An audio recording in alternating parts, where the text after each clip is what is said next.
that we have a 4-day central committee starting on the 29th. So we'll be sort of like just finalizing our preparations for that big meeting. But also this special CEC has been convened to make sure that we can take stock of what has happened since the beginning of this year, but also since the last CEC specifically. Remember that the last meeting we had of the Central Committee was a special CEC that was also preparing for May Day at the same time, also looking at the documents for the Central Committee. We have seen some incidences during our May Day celebrations, although we had very successful May Day activities all across the country. In fact, this was the biggest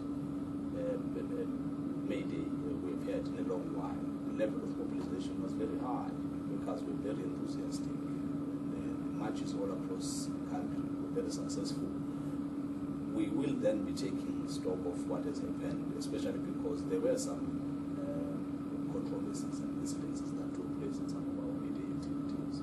So the Central Executive Committee is the structure to really do that assessment and make sure that we revisit some of the things that might have happened and the mistakes that needed to be corrected. But at the same time, we ensure that we eliminate the possibility of those things that have happened again.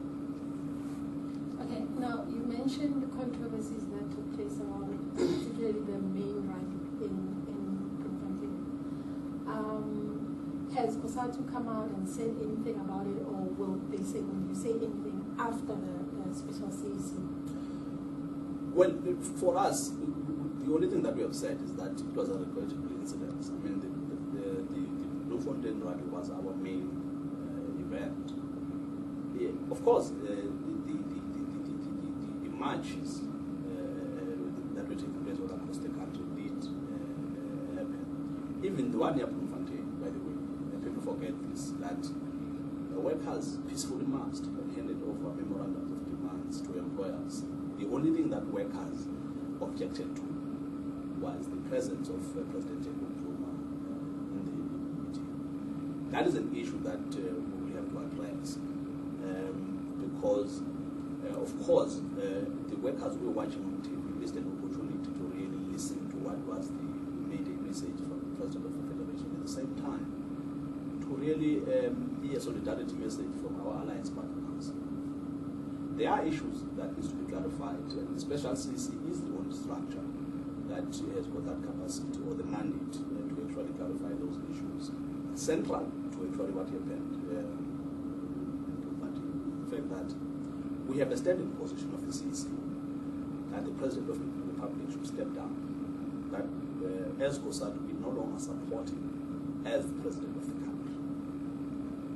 But that resolution never went far enough to actually clarify as to what do we say about his role as the president of the ANC. Saying that the ANC is our alliance partner. Now, workers decided to interpret that resolution for themselves. And then the CEC will have that responsibility now to look at how to ensure that we all interpret that resolution in a similar fashion. Because now we have seen that some workers didn't just interpret that resolution to mean that the president should step down as the president of the republic. They also, some of them, are starting not to recognize him as the president of the ANC. And as we have seen, unfortunately, they didn't allow him to address Cosatu meetings. Now, considering that we have an upcoming Central Committee meeting, where we will go through the same exercise of inviting the ANC, requesting it to deploy, this special CEC will have to resolve that issue, to say, are we ever going to allow President Jacob Zuma, as the president of the ANC, to address the meetings of Cosatu? That is a question that will have to be answered by the special CEC. So those are some of the issues that the special CEC will be seeking to clarify and give us a mandate.